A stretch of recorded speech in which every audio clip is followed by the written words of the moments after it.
Background verification is a crucial process employed by organizations to evaluate the credibility and suitability of individuals for various purposes, be it employment, tenancy, or financial transactions. Now, historically, this process relied on manual procedures and had limited data sources. However, a new era of background verification has emerged thanks to innovative technologies. Hello, everyone. Welcome to Analytics Insight podcast, where we talk about the ever evolving tech space, and I'm your host, Priya Dayalani. Now, new technologies have completely changed the way background checks are conducted, making the hiring of new employees a much less labor intensive task. Now, are you curious about the evolving world of background verification and how the power of technology is transforming it? Let's dive deep into it by having a conversation with Ajay Trehan, founder and CEO of Oddbridge. Hi, Ajay, how are you doing? Very well, Priya. Thank you very much for inviting me over. It's a pleasure. Great, it's a pleasure for us to have you on a podcast today. I gave a basic intro about background verification and how probably technology is playing a crucial role. But of course, we'll dive deep into it. So let's start by telling our listeners about what exactly is Oddbridge, what its specialization, and what's one of the core problem or areas Oddbridge is trying to solve. Sure, no, love to. So thanks a lot. So Othbridge, is one of the largest companies, technology companies in the country in the business of what we call simplifying trust. In any business relationship or any relationship, trust is an implicit factor. It's a very important factor that forms the core and the foundation of how that relationship is going to go further. There are elements to trust. The classical trust equation, as we call it. There's credibility, there's reliability, there's intimacy and self-orientation. So you want to know how credible this person or this business entity is with whom you're going to do business. How reliable are they? And that's the problem we solve for close to about 2,000 plus companies in India and many organizations outside of India today using our technology and platforms. So one of the biggest problems, as you mentioned in your introduction, that we solve for the industry today is screening employees. And it's been a interesting journey doing and solving that problem for the last 18 years for some of the largest corporations in India, where, solving the credibility aspect and the reliability aspect of trust, is where we come in, where we look at, anything that the candidate states on his profile or resume, whether it's his identity or education or employment, or for companies it's their static data like ownership patterns and financials. Or when it comes to reliability, we look at the experience that the individual says he's been through in his journey. Or for a company, we look at their ability to deliver and their regulatory compliances, etc. All of this, is done using a whole lot of data that is available publicly or through various sources, including some from the government and some from other, organizations where these people or these companies have engaged in the past. So that's what we do, and that's one of the biggest use cases we solve. Other than that, we provide a whole lot of technology and platforms in the third-party risk and due diligence space, and also to fintech companies, helping them do KYC, AML, and digital onboarding of their customers seamlessly. Oh, great. Glad to know about the company and thank you for letting us know about the company in deeply and a brief manner. Now, since while we have known about the company, we would also like to know more about you. You have been an entrepreneur with over 25 years of experience in building and operating successful businesses. So, can you tell us about yourself and your journey till date, or your role and contribution towards the company? Yeah, so I've got over 30 years of experience now, corporate experience. Started my career straight out of IIT Delhi, where I did my engineering way back in 1993. And the journey thereof started with 7 years of corporate career and then 24 years now as an entrepreneur. Othbridge is going to complete 19 years in another month. So out of those 24 years, 19 years have been building Othbridge to what it is today. It's one of the largest technology company in the space we do business in. My role at Othbridge as the founder and chief executive of Othbridge encompasses a wide range of responsibilities, spectrum of responsibilities, largely aimed at steering the company towards a sustained growth and innovation. As I mentioned, the space we are in is of risk and trust is very complicated and it's evolving every day. So anybody who has to grow and stay ahead of the curve has to continue to innovate and continue to solve existing problems through better and faster techniques, or continue to look at all the new challenges that are coming in the corporate world and see how we can solve for them. So that's where I give strategic direction to innovation and future of the organization. We've stayed at the forefront of technology. That's been our biggest USP, and somewhere at Oddbridge we've kind of adopted technology at a very very early stage. We were 2005 is when I founded it. 2008 is when we actually automated our entire set of business processes. And how we did that is being taught as a case study in Cornell University in the MBA program at the Johnson School of Management as a case study. So that's been a great recognition of the work the team has done, has put into building what we've built.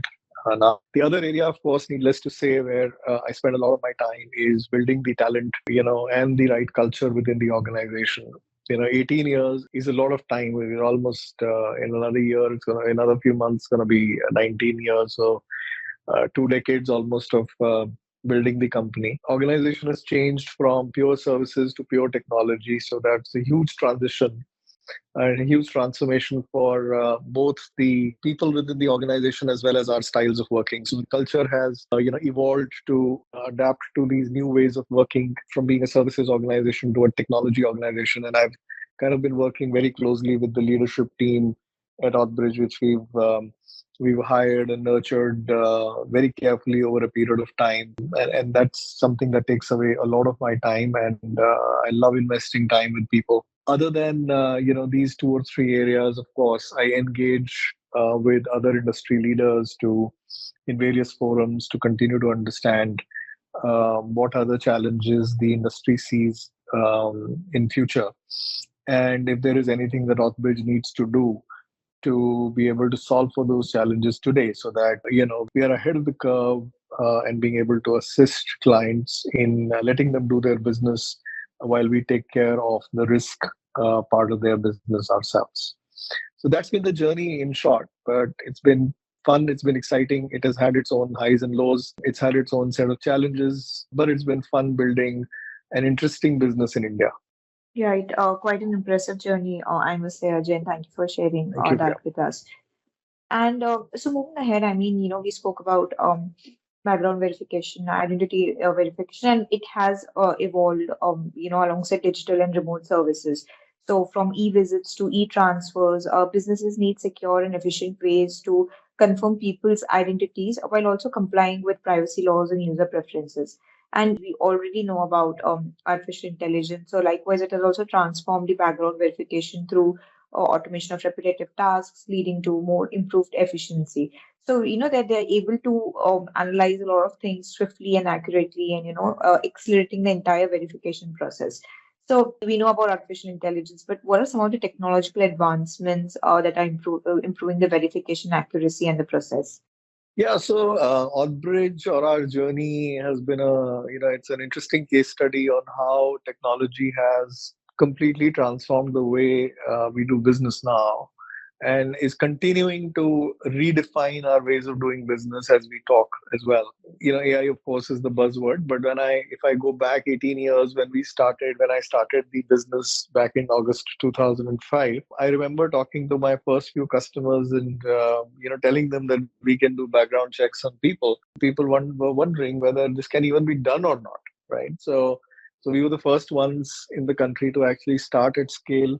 So we had to go around first asking the sources of information whether they will help us, whether they'll contribute to the process of background checks, or if we reach out to them, checking with them about their previous employees, or their or with other education institutions about people who passed out from there, whether they'll respond also or not. So from there today to being able to do a lot of these checks within a few seconds on just a click has been an amazing transformative journey. Early stages, everything that we did was manual, paper driven, as inefficient as one can imagine, very time consuming. A typical background check report would take as much as 30 to 60 days sometimes for us to generate and give a response back to our customers. Then, of course, 2008, we took the first baby steps towards technology adoption, where we changed our workflows to full fledged case management system that we built in house. There was nothing for us to buy off the shelf. in the market. So we built a case management application called Bridge, which is what I mentioned earlier, is taught as a part of the case study at Cornell. We realized that data privacy and scalability of our business is going to be crucial as we go through the journey in future. So we had to make sure that when we do somebody's background check, that individual's data, even within our own organization, is available to people only on a need to know basis. It shouldn't be available easily. In a manual, paper driven process, the data is just all over the place. So Bridge, as a case management system, changed that for us, right? So the data became very secure. It went into silos. It was available only to people on a need to know basis. And then starting 2010, we started the next phase of our journey, where we started looking at sources of data that we were accessing to verify people or companies. So whether it was where criminal records or litigation records in India were lying, and how could we get access to them so that we could do a criminal check or a criminal record verification quickly, as compared to doing it over 30 days, 60 days, or 90 days in the conventional process. So we started building access to those data sets, building digital records internally within Bridge. When we were doing that back in 2010, we still didn't know how will we search those records. So just to give you a perspective of the scale, we had about 27 to 28 crore litigation records that we had mined from multiple sources. Now, to search for a name and a specific address in those 28 crore records within a few seconds, when none of these records had any unique identifier in them, was itself a huge challenge. So, and we didn't know really at that time. And machine learning and AI and elastic searches and some of these new age technologies were not born then, at least not available in India easily. And then, of course, the next big thing that started happening in this business was the regulatory changes. So with the regulators coming out and asking for a lot of care to be taken in how data is handled, put a very different level of compliance pressure both on our client organizations and on us. And we had to solve for all this. And obviously the solution lied in technology. So the way we are today, if we come to today, there's enormous amount of robotic automation in our processes to ensure that our data is visible only to very, very few people, and that also on a need to know basis. There is extensive use of search algorithms and artificial intelligence within Bridge for us to be able to search for data search for a needle literally in a haystack. We are continuing to build more innovation around trust. For example, one of the most, I would say, contemporary changes in the way trust is being evaluated is it can't just be at the time of hiring employees or just at the time of onboarding a customer or onboarding a vendor. The trust evaluation has to be an ongoing process. So you want to know right through the life cycle of that employee or that vendor or that customer whether he's continuing to be trustworthy. An employee, does he have a litigation that could impact his job or the company's reputation because of that? So opened the whole continuous monitoring problem for the corporate world, which we now solve through a series of products at Bridge.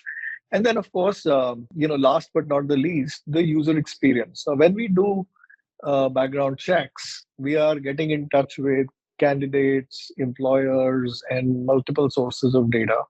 How do we make sure that their use of our technology and their whole experience of background check is very seamless and very comfortable and non-intrusive in nature? And that is a lot of work on the user experience side. And I'm very happy that we've stayed at the cutting edge of user experience with a whole lot of innovation on letting our customers or their subjects use our platforms, mobile phones, and whatever the devices they are comfortable using. So we've been evolving constantly, over a period of last 18 years. And while we talk, there is something or the other new coming up all the time. And I'm very sure that in another 2 years, this space is going to be very different compared to where it looks today, how it looks today. Right. I think, there are a lot of things and aspects that go behind the entire background verification. And thank you for letting us know the different technologies or the different aspects that come into picture when we're creating solution and then enhancing the verification process and accuracy. But I think the interconnected nature of modern business environments means that organizations often share data and resources with external parties to enhance efficiency and effectiveness. However, this collaboration also introduces new challenges, as a security posture of third parties may differ from the organization's own standards. Now, when an organization relies on such third party services, it also introduces a level of dependency that can expose it to various cyber risks. Now, these risks can include data breaches, unauthorized access, other security incidents that may impact the confidentiality, integrity, or availability of sensitive information. So, when we're talking about the background verification process, there's still there's a room for risks as well when we're talking about it. So, what role does Oddbridge play in third party risk mitigation? If you can share some real world case scenarios or case studies at Oddbridge to highlight its significance. Yeah, so see, third-party risk management is very similar to what we do in the employee screening space. It's just that the subject changes from employee to a third party that you would do business with, whether it's your customer or vendor or distributor or a franchisee or anybody in your ecosystem, or even a corporate client for a corporate. So that's where we offer a whole range of products like, as I mentioned, the KYC, the AML of which is anti-money laundering products to check if the person or the party you're doing business with has been involved in any kind of activity that could be construed as money laundering or would let them, would push them into getting sanctioned by global ecosystem, so could impact your business. So if you are, for example, buying a product from a vendor where the one of the shareholders of the vendor or one of the persons on the board of the company has been involved in anything negative,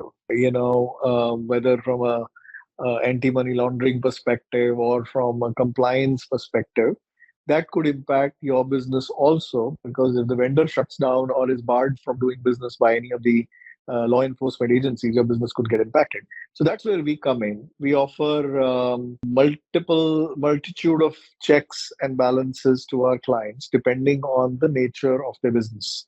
So a FMCG company would be very different from, let's say, a retail company on how they look at risk, could be very different from a cab aggregation company, could be very different from a gaming company.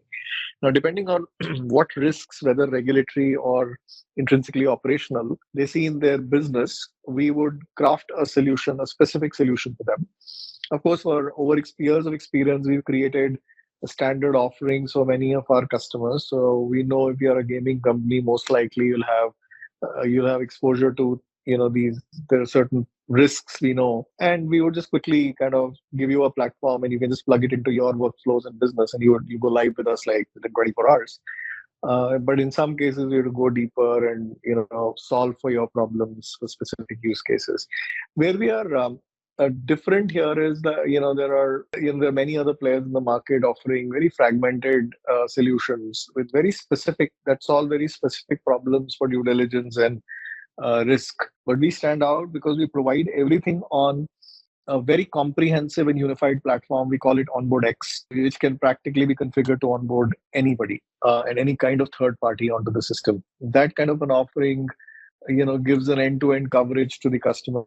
Our ability to plug and play and give them a solution to a new problem that they come across while doing business, even after starting with us, is very quick at doing some of these changes because of the inherent nature of the OnboardX platform. We've, over a period of time, had many success stories. Was the big ones there being one of the largest real money gaming company in the country, Dream11, for whom we do KYC of their customers before they start playing on the Dream11 app.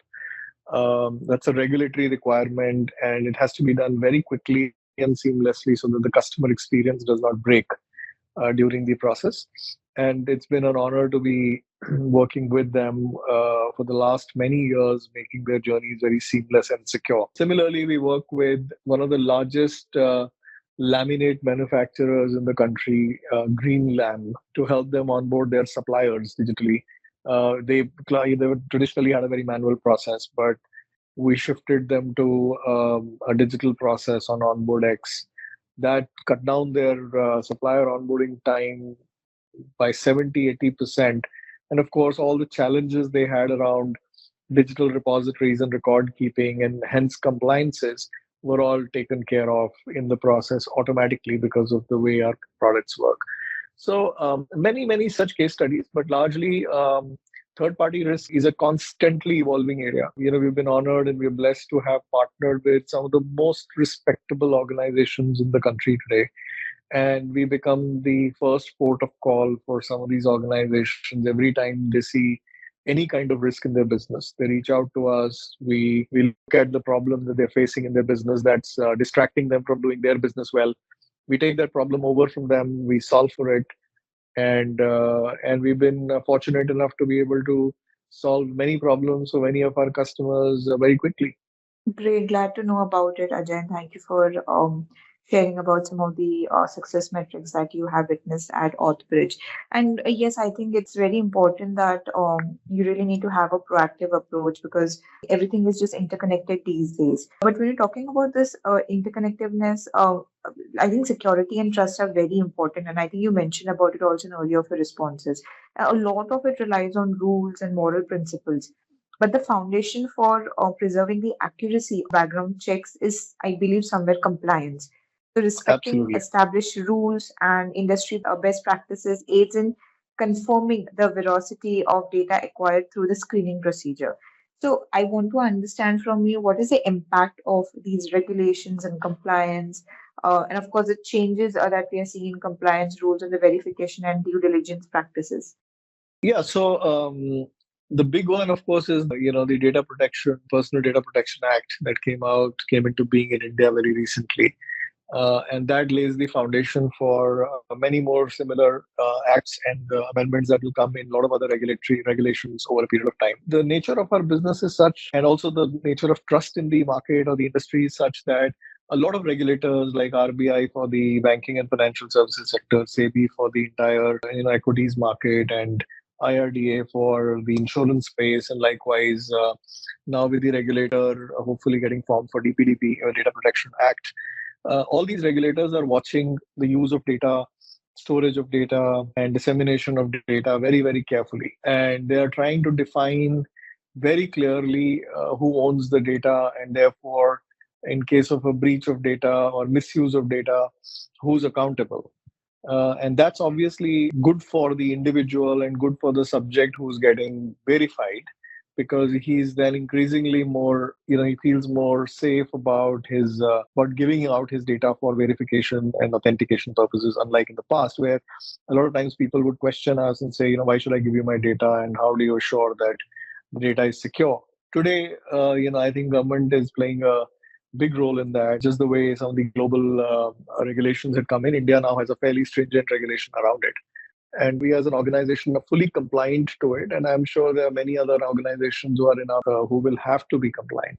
Right, yeah, definitely it makes sense, Ajay, and it's really important to be compliant with these rules and regulation to ensure accuracy and also to have like more inclusiveness and trust within the entire ecosystem, basically.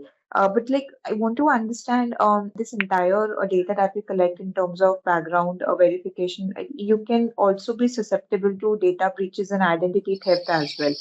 So, what is the role of data security, and if you can highlight its significance in maintaining trust in the entire verification process?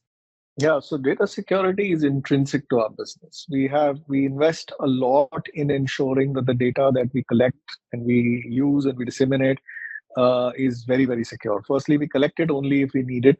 Second, we use it for the purpose that it has been collected for only. And third, we store it and disseminate it exactly as per the regulatory requirements. And if the regulatory requirements are clear that we can't store data, the data is never stored. So certain forms of data is never stored. So ensuring confidentiality of data, ensuring integrity of our own processes from a data security standpoint, and ensuring that the data is available to people even within our organization only on a need to know basis is very, very important. So and obviously and just the way you asked me this question, Priya, a lot of our customers also ask this question. So we have to make sure that our customers get that confidence when they look at considering Authbridge for doing business with us. So we are, as an organization, we've been compliant to ISO 27001 standard which was one of the traditional, the most kind of robust standards on information security. Subsequently, SOC 2 Level 2 compliance, again on data, and then more recently, in the last 4 or 5 years, the strong frameworks to comply with the global data protection regulation, which is GDPR, which is a EU act on how data needs to be stored, collected, and made available. And now, most recently, the Data Protection Act in India. So government's also playing its role. Regulators are coming in, but as an organization, we make sure that we are complying to every single standard that's laid out by all of these bodies. Right. Yeah. I mean, it's very important, and it definitely makes sense to ensure data security in order to earn the trust of your customers.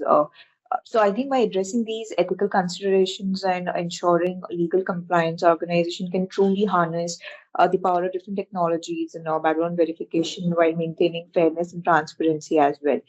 So one last question for you, Ajay, and that would be like, what are some of the trends that you predict will shape the future of the background verification industry, and how Oddbridge is poised to leverage those trends? Just the way, Priya, you mentioned in your previous question, I think data privacy and hence the regulatory compliances that both us as an organization have to honor and respect, and also our client organizations have to respect, is going to be one of the biggest factors in the that will shape the background screening industry in future. So the regulations are evolving, requirements from government are changing. There are case laws that are coming in based on basis, things that happen in the industry. We have to continue to keep, as an organization, we have to continue to keep ourselves completely up to date on what's going on and ensure that we are ahead of time before the regulators come in looking for issues within the organization, to make sure that we are properly stitched up. So that's one big change or big thing that's going to shape the future: regulatory compliances and standardization of processes. The second one is the user experience, because you see, nobody likes to get checked, right? Nobody wants to undergo a background check process, whether you are a vendor or a distributor or an employee. It's always a painful process. It always is intrusive. You're asked for data which sometimes you may not find easy to access, and then somebody like us will continue to be following up with you to make sure that you give your data on time. It's never a very pleasant experience. So it's our job as an organization to make sure that experience is actually smooth. And that's what we continue to invest a lot on, to make sure that when you undergo a background check process, you don't feel that it's a painful process which is impacting your day-to-day life. So and more so, it becomes a useful tool for you for future as well. So that's how a lot of brainstorming happens within Oddbridge. So that's our next phase of innovation anyways, where we smoothen the candidate and user experience to the next level. And last but not the least, I mean, organizations have us also, and likewise corporates have to look at the ethical considerations of background checks. There are a lot of, while privacy concerns are one, there are ethical considerations also on the background check part. So you could be barring somebody from doing a job just because there is something that happened in his past. So one has to really take a concerted view on that, whether you really want to hold that person responsible for what happened in the past, and maybe he went through a phase of punishment or whatever because of that, and maybe he's come out as a better individual. So those are challenges and ongoing principles that we keep looking at in this business. And it's always good fun to keep working with our customers, keep listening to them, and solve for those. And that's what we've excelled in the last 18 years of our 19 years now, almost of our life. Yes, truly, and we are glad to see Oddbridge at the forefront of cutting-edge innovations that could add more accuracy and smoothen out the entire process of the background verification. But I think overall technology has significantly impacted this industry, and it ensures that it's enhancing its efficiency, accuracy, as well as data security, like you mentioned. But despite the numerous benefits, I think it's very important that companies and organizations navigate the ethical considerations and privacy concerns to ensure equitable and transparent verification practices. And by when they are responsibly and ethically, embracing and integrating such technology, they can leverage its potential by making well-informed decisions and upholding ethical standards and respecting the user privacy rights as well. So it's more like a win-win situation that they can achieve. Well, thank you so much, Ajay. It was a pleasure having you with us on our podcast, and I think we had an insightful conversation regarding the background verification and how technology is transforming it, and what are some of the trends that we can foresee in the future. So it was quite an insightful one, and thank you for your time and effort. Thank you very much, Priya. It was my pleasure to be speaking to you, and I hope this was helpful to your listeners. Thank you so much. Yes, definitely it was. Well, this is for our listeners. Stay tuned for our upcoming podcast, and you can view and listen all our previous podcasts on Spotify and other leading platforms. Thank you so much.